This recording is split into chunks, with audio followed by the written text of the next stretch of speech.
உங்க வீட்டு பிள்ளையா நினைச்சு எல்லாரும் என்னை மன்னிச்சிருக்கேன். ஓகே, ஹாய் ப்ரோ, எல்லாம் எப்படி இருக்கீங்க? நல்லா இருக்கீங்கன்னு நினைக்கிறேன். ஸோ இன்றைக்கி என்ன வீடியோ பார்க்க போகிறோம் அப்படின்னு பார்த்தீங்கன்னா, கூலி படத்தோட ரிவ்யூ தான் பார்க்க போகிறோம். ஸோ எதுக்கு ப்ரோ ஃப்ளைட்லாம் ஓட்டிகிட்டு வரீங்கன்னு பார்த்தா, சும்மா உங்களை இம்ப்ரெஸ் பண்ணோம்னா வேறு ஒன்றும் இல்லை. ஸோ 2 செகண்ட் இருங்க, ஃப்ளைட்டை டேக் ஆஃப் பண்ணிட்டு கூலி படத்தோட ரிவ்யூ பார்த்துடலாம்.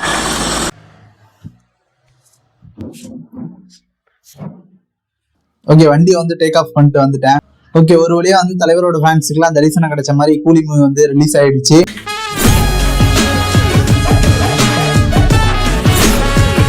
ஸோ அது மட்டும் இல்லை, தமிழ் மூவி இண்டஸ்ட்ரியோட ஃபர்ஸ்ட் 1000 கோடி மூவி வேற. ரொம்ப கவனமா டீல் பண்ணி ஆட்டத்தை கலைச்சிடுறாசா. அது இல்லாமல் லோகினா படம் வேற. எப்படி இருக்கும் அப்படின்னு உங்களுக்கே தெரியும்னு நினைக்கிறேன்.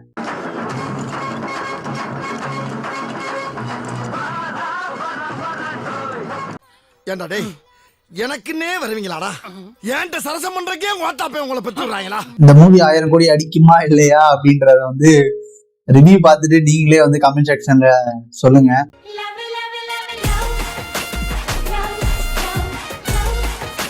ஃபர்ஸ்ட் இந்த படத்தோட கதை என்ன அப்படின்னா வந்துட்டு, ரஜினி சாரும் சத்யராஜ் சாரும் வந்து இந்த படத்துல வந்து க்ளோஸ் ஃப்ரெண்டு போல. ஒரு படத்துலயாவது அவருக்கு ஃப்ரெண்டா நடிக்கணும்னு ஒரு ஆசை இருக்கும்ல, இந்த படத்துல அவருக்கு ஃப்ரெண்டா நடிச்சிருக்க. அதுதான் மெயின் ரீசன். இப்போ வந்து சத்யராஜ் சார் வந்து செத்து போயிடுறாரு. புரியலையே, என்னடா எடுத்தோடனே அவசரமா ஆரம்பிக்கிறாரு ரிவ்யூவை அப்படின்னு நீங்க கேட்கலாம். கதையை அப்படிதான் எழுதி வச்சிருக்காங்க. தெரியுது, நீ மூடு. படம் ஸ்டார்ட் ஆகி தலைவரோட என்ட்ரி வந்து எப்படி இருக்கும் அப்படின்ட்டு ஒரு எக்ஸ்பெக்டேஷன்ல இருந்தேன். நான் மட்டும் இல்ல, தலைவரோட ஃபேன்ஸுமே ஒரு பெரிய எக்ஸ்பெக்டேஷன்ல இருந்தாங்க. நான் நினைச்சேன், ஓகே தலைவர் படம் வேற அப்படின்னா என்ட்ரி சீனும் அந்த அளவுக்கு பயங்கரமா தான் எடுத்து வச்சிருப்பாங்க அப்படின்னு நினைச்சேன். பாத்தீங்கன்னா தலைவரை வந்து கறி வெட்ட விட்டுறானுங்க எடுத்தோடனே.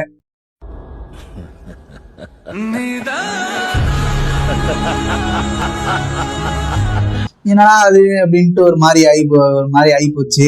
இருந்தாலும் ஓகே, தலைவருக்காக அந்த சீனை வந்து நல்லா பயங்கரமா தான் எடுத்திருந்தாங்க. நீங்க வந்து படத்தை பாருங்க, உங்களுக்கு நல்லாவே புரியும். ஸோ நெக்ஸ்ட் வந்துட்டு நாகார்ஜுனா கேரக்டர். இவரோட கேரக்டரை பத்தி சொல்லணும்னா வந்து, இவர் வந்து இந்த படத்தோட வந்து செகண்ட் மெயின் கேரக்டர். இப்போ ரஜினி சார் எப்படி ஹீரோவோ அதே மாதிரி நாகார்ஜுனா வந்து வில்லன் கேரக்டர். எனக்கு என்னமோ இந்த நெட்வொர்க்கால மட்டும் அவனுக்கு பெரிய ஆளான மாதிரி தெரியல. இதுல என்ன ப்ரோ இருக்கு? நாகார்ஜுனா தானே அந்த படத்துல வந்து வில்லன் நினைப்பீங்க. ஆனா அப்படி இல்லை, என்னைய பொறுத்த வரைக்கும் நாகார்ஜுனாவுக்கு வந்து வில்லன் கேரக்டர் வந்து செட் ஆகலை அப்படின்னு தான் சொல்லுவேன். ஸோ வில்லன் வந்து எப்படி இருக்கணும் அப்படின்னு உங்களுக்கே நல்லா தெரியும். ஆனா எனக்கு வந்து இவரை பார்த்தா வந்து வில்லன் மாதிரியே தெரியல. என்னன்னு பார்த்தா எப்போ பார்த்தாலும் மனுஷன் குடிச்சுக்கிட்டே இருக்காரு. ஏன் அடிச்சா என்ன?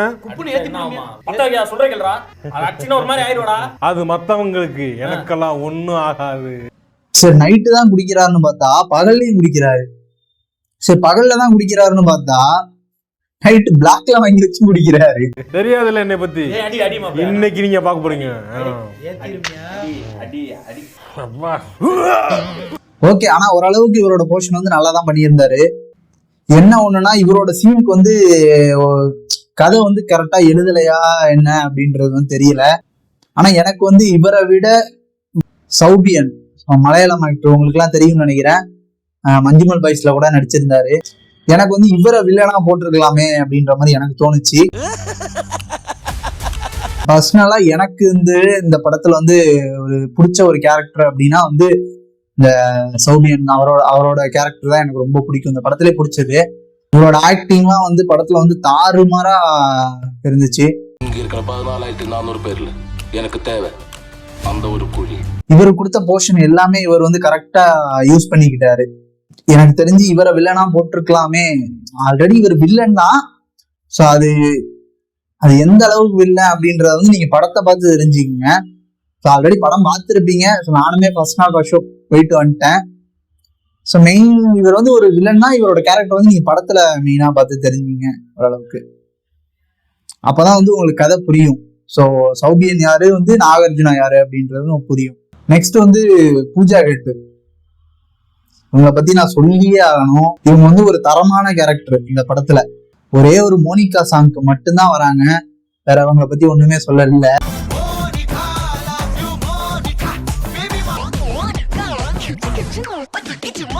இந்த சாங் வந்து அப்படி இருக்கும் இப்படி இருக்கும்னு நான் நினைச்சு போனேன். ஆனா அது வந்து அந்த அளவுக்கு சரியில்லை. இந்த சாங் வந்து பயங்கரமா செட்லாம் போட்டு எடுத்திருப்பாங்கன்னு தான் நினைச்சேன். ஆனா அங்கதான் நமக்கு ஒரு ட்விஸ்ட் வச்சிருக்காங்க.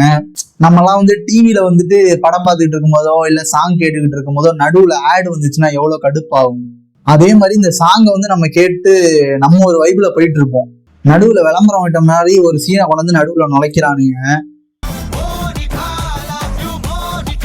இங்க இருக்கிற 14,400 பேர்ல எனக்கு தேவை அந்த ஒரு குழி.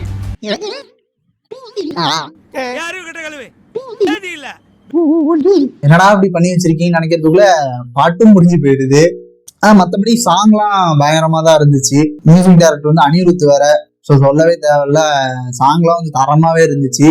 அது மட்டும் இல்லாம இந்த மொத்த படத்துக்கே, இந்த ஹோல் படத்துக்கே வந்து அனிருத் வந்து அவரோட வெயிட்டை காமிச்சு விட்டாரு. இந்த படத்துக்கு வந்து ஒரு முக்கிய ஒரு பேக் போனா இருந்தது வந்துட்டு அனிருத் தான். பரவாயில்ல, தேங்க்ஸ்பா. ரீசெண்டா கூட ஒரு அனிருத்தோட ஒரு இன்டர்வியூ ஒன்று பார்த்தேன். அனிருத் வந்து ஜார்ஜிபிடி கிட்ட வந்துட்டு சாங் கேட்டு ஒரு 2 லைன் நினைக்கிறேன், எனக்கு அவ்வளவா தெரில. ஸோ அதை கேட்டு வந்து எழுதுனேன் அப்படின்னு வந்துட்டு சொன்னாரு. அது வந்து உங்களுக்கு தெரிஞ்சா அப்படின்னா கீழே கமெண்ட் செக்ஷன்ல போட்டு போங்க. ஸோ நெக்ஸ்ட் வந்து ஸ்ருதிஹாசன், இவங்களோட கேரக்டருமே படத்துல ரொம்ப நல்லாவே இருந்துச்சு.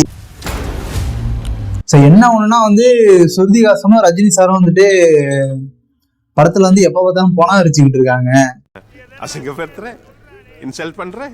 ஸோ அவ்வளவுதான். நீங்க நான் சொல்றதை விட நீங்க வந்து படத்தை பாருங்க, அது உங்களுக்கு இன்னும் கொஞ்சம் வந்து கிளியராகவே புரியும், தெளிவா புரியும் உங்களுக்கு. முக்கியமா இன்னொரு கேரக்டரை பத்தி நான் சொல்லி ஆகணும். ஸோ அது வந்து யாருன்னா வந்து அப்யன் ராவ்.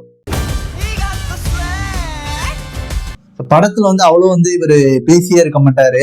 ஸோ நீங்க படத்தை பார்த்துருக்கவங்களுக்கு தெரிஞ்சிருக்கும், வந்து அவர் அதிகமா பேசி இருக்க மாட்டாரு. படத்துல கரெக்டா வந்து பிஜிஎம் போடுவாங்க, வருவாரு, அதே மாதிரி பிஜிஎம் முடியும் போயிடுவாரு. ஆனா இவர் வந்து இந்த படத்துல மட்டும்தான் இப்படி நடிச்சிருக்காரு. அது நடிச்சிருக்கான்றதை விட இவருக்கு வந்து இந்த ரோல் தான் அவ்வளவுதான் கொடுத்துருக்காங்க.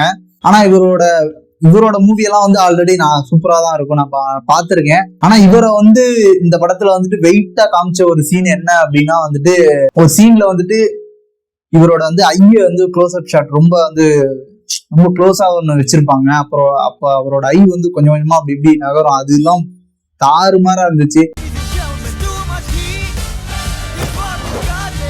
ஓகே, ஃபைனலா வந்துட்டு இன்னும் ஒரே ஒரு ஆள் வந்துட்டு அமீர் கான்.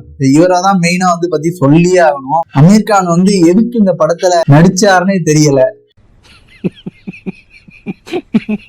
அவர் பாட்டுக்கு வராரு, கன் எடுத்து சுடுறாரு, அப்யன் ராவ் கிட்ட பீடி வாங்கி இழுக்கிறாரு, அடிச்சுட்டு நல்லா இருக்குன்னு சொல்லிட்டு இன்னொரு பீடி அப்யன் ராவ் கிட்ட கேட்கிறாரு. அப்யன் ராவும் ஒரு பீடி எடுத்து இவர்கிட்ட கொடுக்குறாரு, கையில கொடுக்குறாரு. ஒரு பீடியை வந்து நீயே வச்சுக்கோ, மீதி இருக்க எல்லா பீடியும் என்கிட்ட கொடு அப்படின்றாரு. அப்போ நீங்க வந்து அப்யன் ராவோட ஃபேஸ வந்து பாத்துருக்கணும். ஆனா நானே பீடி பிச்சை எடுக்கிற குறையா வாங்கி வச்சிருக்கேன், நீ என்கிட்டயே பிச்சை எடுக்கிறியாடா? டென்ஷனா இருக்கு, பீடி இருக்கா அப்படின்ற மாதிரிதான் இருந்துச்சு. ஓகே, மொத்தத்துல இந்த படம் வந்து நல்லா இருந்துச்சா அப்படின்னு கேட்டா ஓகே, ஓரளவுக்கு ஆவரேஜ் தான் சொல்லுவேன். ஏன்னா நிறைய பேர் ரிவ்யூ பண்ணியிருப்பாங்க, அவங்களாம் அதான் சொல்லியிருப்பாங்க. நான் அதே மாதிரிதான், நான் வந்து ஃபர்ஸ்ட் நாள் ஃபர்ஸ்ட் ஷோ போயிட்டு வந்துட்டேன். நான் என்ன கேட்டா ஓரளவுக்கு ஆவரேஜ் தான் சொல்லுவேன். ஆனா அதையும் தாண்டி வந்து ஒரு படம் எடுக்கிறது வந்து அவ்வளோ ஈஸி இல்லை, உங்களுக்கே தெரியும் நினைக்கிறேன்.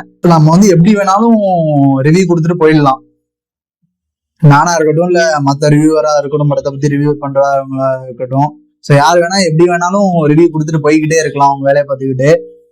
அந்த படத்தை எடுக்கிறவங்களுக்கு தான் தெரியும் அதுல எவ்வளவு கஷ்டம் இருக்குன்னு. மற்றபடி இதுல நடிச்சிருந்த ஆக்டர்ஸ், எல்லா ஆக்டர்ஸுமே சரி, அவங்களோட ரோல் வந்து கரெக்டாவே பண்ணியிருந்தாங்க. அது மாதிரி மியூசிக்கா இருக்கட்டும், மியூசிக்லாம் அணி தாறுமாறா பிச்சு எறிஞ்சிட்டாரு. ஸோ படம் ஓகே, அந்த அளவுக்கு வந்து ரொம்ப ஆவரேஜ் அப்படின்னா இல்ல, ஓகே. மற்றபடி நீட்டா எல்லாருமே போய் பார்க்கலாம், ஃப்ரெண்ட்ஸோட ஃபேமிலியோட போய் நீட்டா ஜம்முன்னு உட்காந்து படம் பார்க்கலாம். ரொம்பலாம் ஆவரேஜ்னா ஓரளவுக்கு ஓகே படம், ஒரு வாட்டி 2 வாட்டி பார்க்கலாம் படத்தை கண்டிப்பா. முக்கியமா அந்த படம் வந்து எல்சியூல இல்லை, அதை வந்து லோகேஷ் வந்து படம் வந்து ரிலீஸ் ஆகிறதுக்கு முதல் நாளே சொல்லிட்டாப்லன்னு நினைக்கிறேன். ஸோ படம் வந்து எல்சியூல எல்லாம் இல்லை, ஸோ நார்மலா வந்து ஒரு ஸ்டாண்டர்ட் ஃபிலிம் தான் அது. நல்லா இருந்துச்சு, பார்க்கலாம் படம். ஸோ நான் ஏதாச்சும் பேசியிருந்தேன் அப்படின்னா வந்து தயவு செஞ்சு மன்னிச்சிருங்க. அந்த படத்தை பத்தி உங்களோட ஃபீட்பேக் என்ன அப்படின்றத வந்து கமெண்ட் செக்ஷன்ல கீழே சொல்லுங்க.